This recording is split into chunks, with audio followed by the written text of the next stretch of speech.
Hello everyone, welcome back to Lala and Lou Art Workshop. Today we'll be working on with our watercolors and we'll be creating a atmospheric forest scenery, and we'll be learning the technique of wet on wet technique. So I'm using this watercolor paper. It's a very nice watercolor paper. I'm using a small pad, but you can also purchase a larger pad. I usually recommend using any watercolor that has about 300 grams so that it holds the water really nicely when we are painting. Now let me take a sheet from this pad. There we go. Just taking a sheet.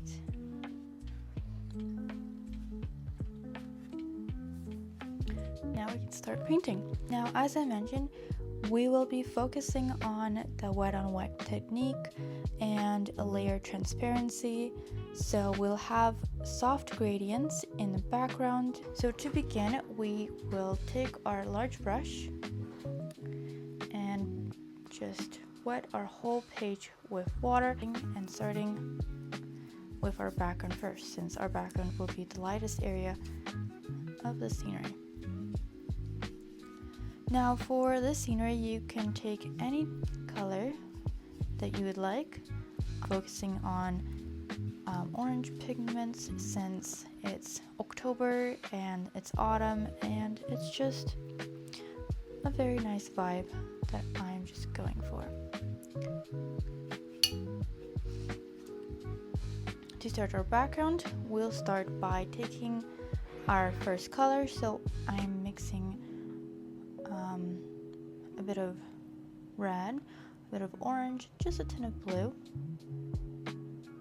and in my palette I do have this ruby in hand, so I'm just taking that from my palette. But you can also mix this nice red. So to mix this red, you would use a bit of red, orange, and just a tiny bit of ultramarine blue to recreate this type of orange ruby red. Now I'll be spreading and diluting a bit more of water onto my background.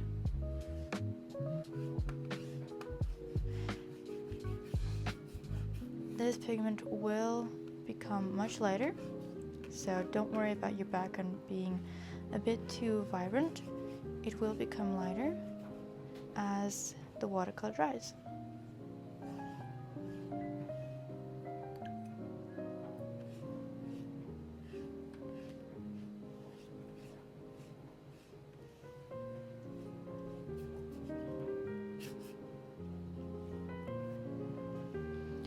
I can also add a bit of yellow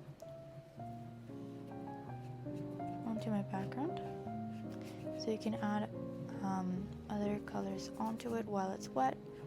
So I can just mix two different colors together to make a certain color background I would like. So right now you can just experiment and see what kind of color you would like to create for your background. Now I'm dragging all this watercolor from the top all the way to the bottom, because right now we'll be creating our foreground at the same time. I might actually take off some of this watercolor at the very top because I think I added too much pigment. Just like so. I'm just taking.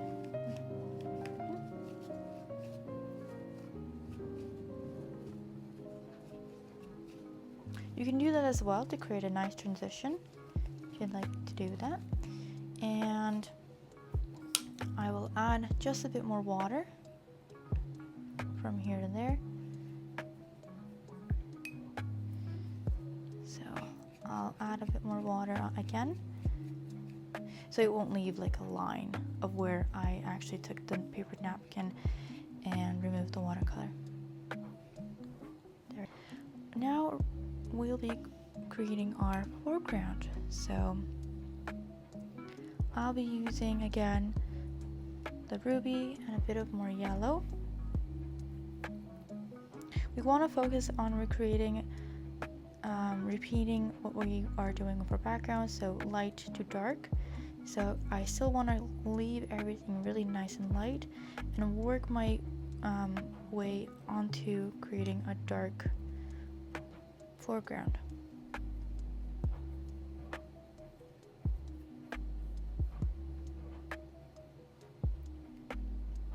I can also add darker pigments, so I'm using burnt umber and sepia, or you can use a bit of ultramarine, a bit of red, a bit of orange, and just a tiny bit of black.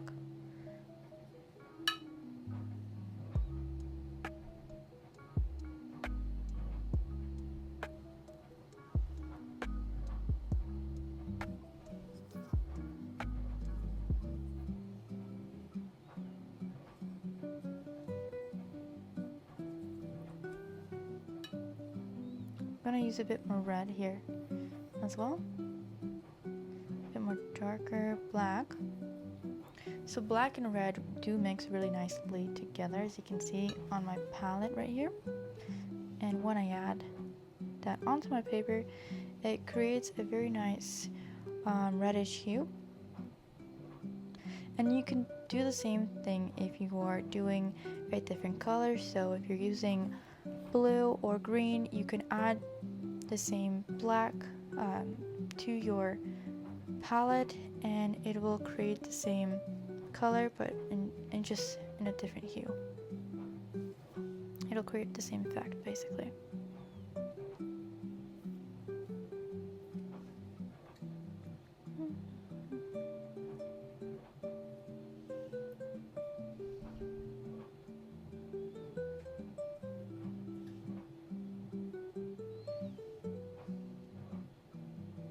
I'm just creating little areas of dark patches and still leaving some lighter patches around little hills that you might stumble upon in the forest. Just making very natural and less flat.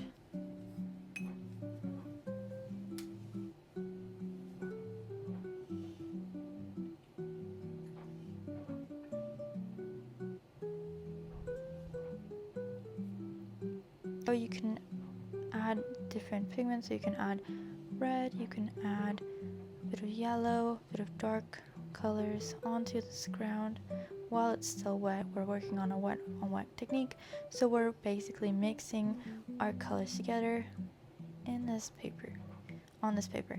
Instead of mixing your colors on a palette, you're just mixing the colors onto your paper.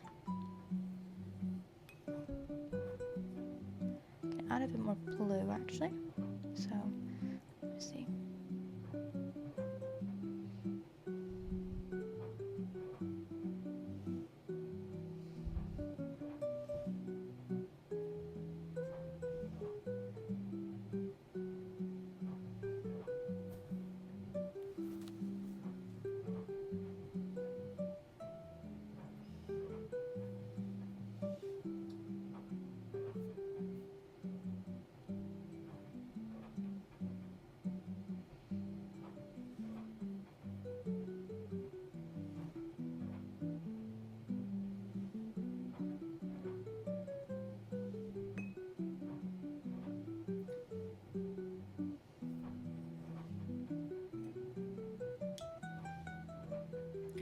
Again, this is the first layer, so I will come back to the foreground when it's a bit more dry, and while our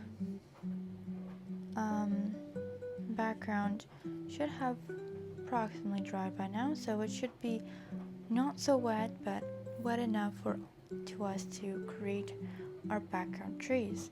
So to create our nice background trees, I'll be using a small brush, just like this. So right now I'll be creating a soft gradient of trees in the background. This allows to have a soft transition that will give an illusion of distance and depth within your trees. And we are just creating a layering technique right now. So leaving our background to be just a bit enough dry, but not too dry enough, to have the pigments diluted and allowing that layer transparency. taking the red I used in here and mixing it with our background. So here on my palette, as you can see, I can just take this color and this color together, and a bit more of the yellow rather than the darker color, and diluting it with my brush. And then let's see how that looks on the paper.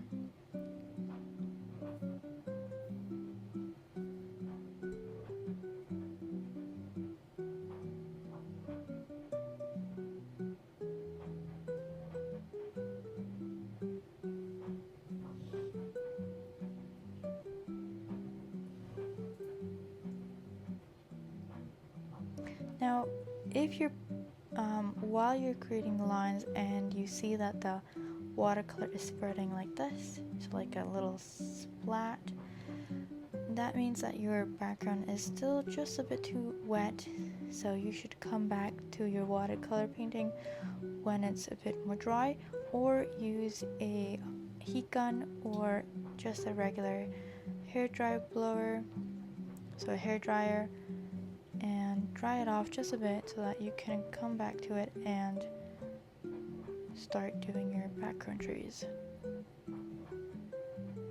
And I'm really recreating really subtle lines for my trees.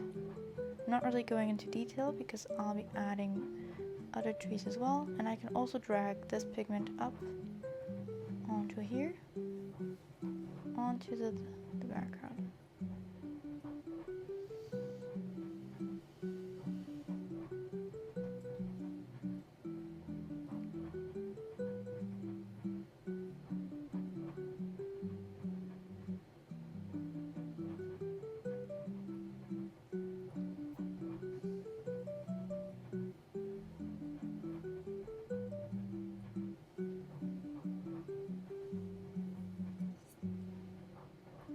So we're kind of recreating a type of like a ghost effect, so it's transparent enough for us to see the trees, but not too dark enough so that we can't really see it when we add the darker tones of the trees.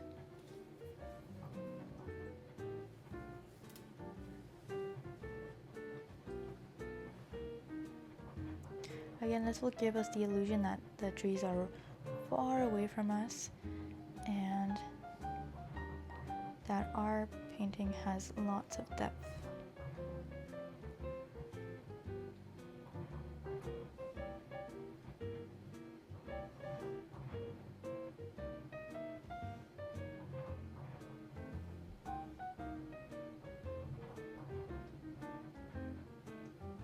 And for the trees, they don't have to be quite straight.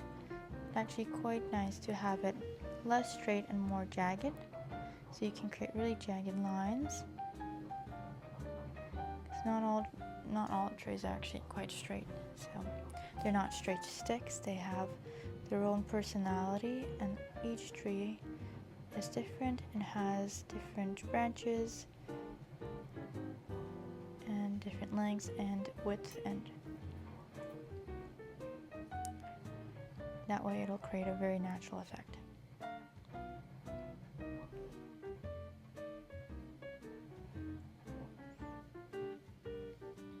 There we go. I think what I'll do, I'll just wait for this layer to dry. So I'll take a quick break and I'll come back while it'll dry off just enough for us to start the next layer. Now I'm back from the break. I have my paper nice and dry, not too dry of course, just enough for me to start my second layer of my trees. So once again, I can take one of my smaller brushes and reactivate my watercolor because it probably did dry, and yet again create irregular lines for the background trees. If your tree is too dark, you can dilute it a bit more with water. That way it'll dry and be less dark. Now right here you can actually create any tree you'd like, any shape and form, any size. Just a matter of spreading it across the page and having enough room so that the trees from the far are nice and spread out, so that then you can have the middle trees and then your foreground trees, so that they're still overlapping each other but not too overcrowded in this one painting.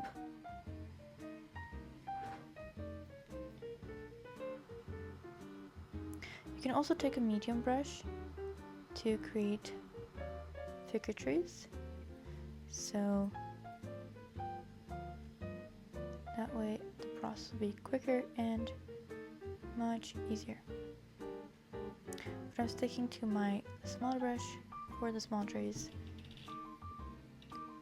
just to create these small branches.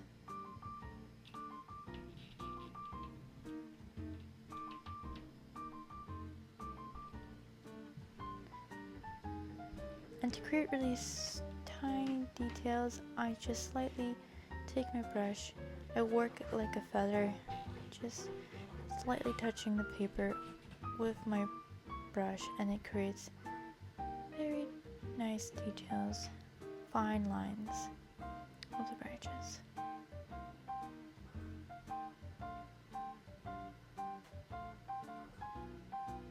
Ever so slightly touching the brush and the paper.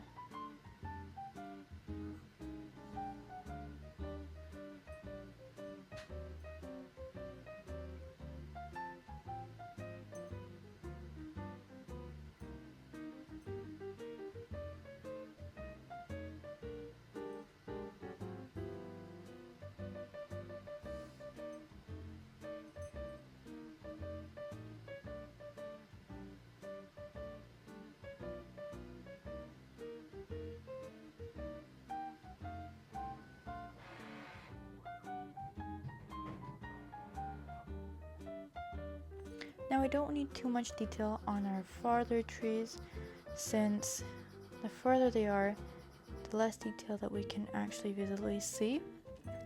That is why we don't need to really spend too much time on the background trees.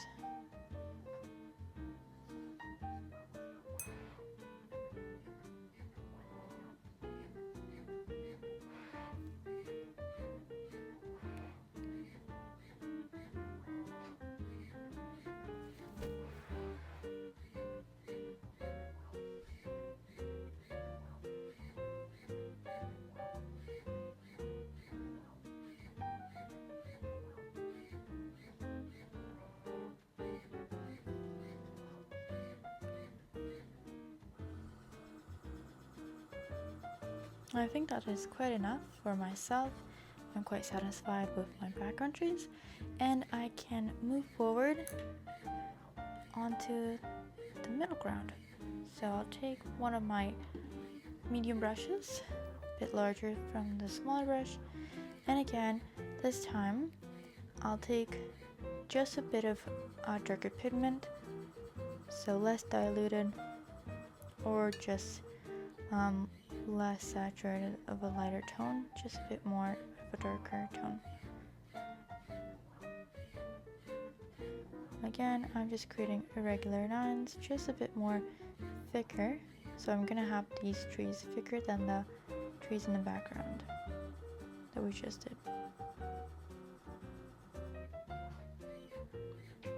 And we can definitely overlap any trees that we did in our background.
Все, тихо, тихо.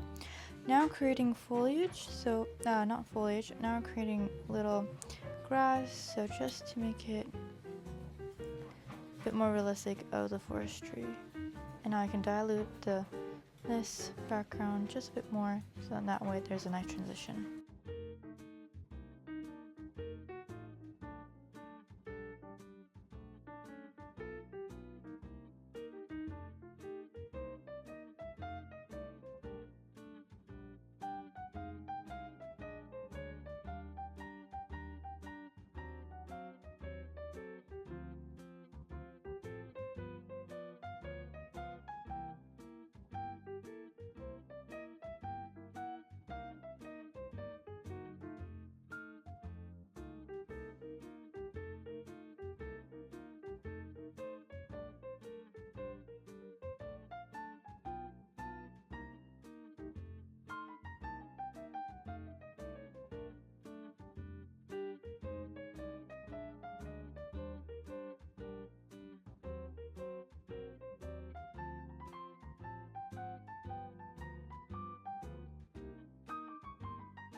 If you feel like you should add more background trees, you can do so as well. Just create faint diluted trees in the background, like so.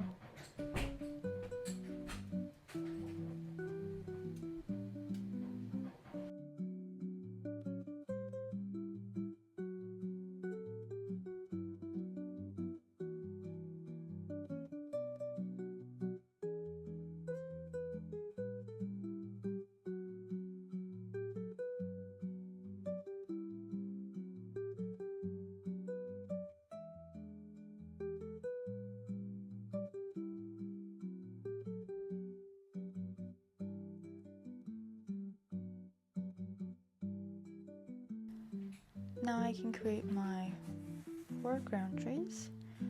This time I'll take a darker color. So I'm definitely taking a bit of violet, a bit of blue, ultramarine blue, and red. Oh, I think I took too much red. Gonna mix it in with a bit more blue and a bit more purple once again. And I can also take my orange or ruby.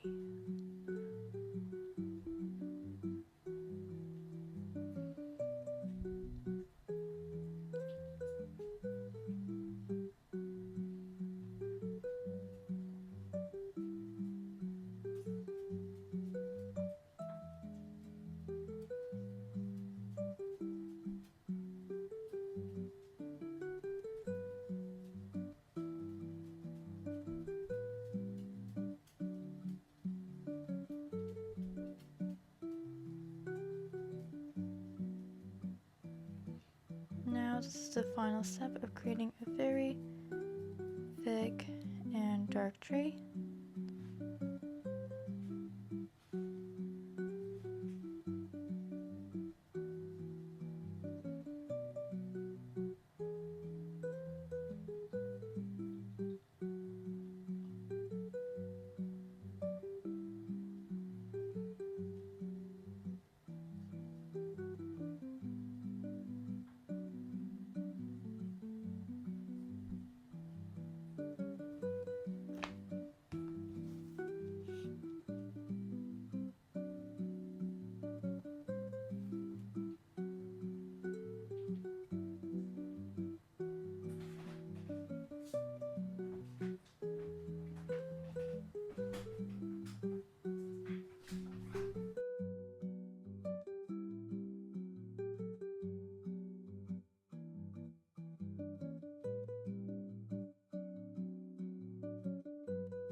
Tree, I can also create really thin lines, and the thinner lines I create, the more dilated I want them to be. So I'm just ending them off briefly like so with my dark color, and then I'll come back to it again and dilute my watercolor brush just a bit more, and then finish the little branches with thinner lines.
I can also create little leafage and foliage.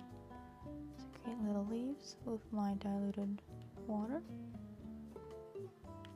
Also just add little spots as well.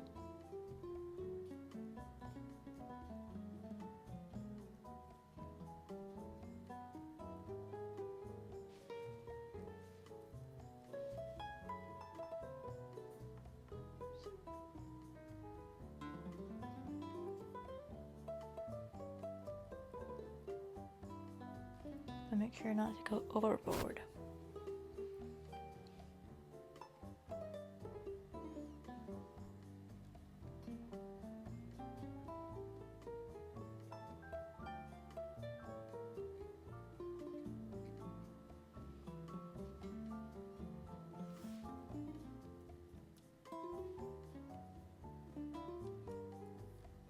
While the watercolor is still wet, I'm adding water droplets just to make it interesting and just adding another technique. You can do so as well, and you can add as many water droplets as you'd like. I went ahead and added the foreground because my camera storage was full, so I had to delete some videos to start recording again.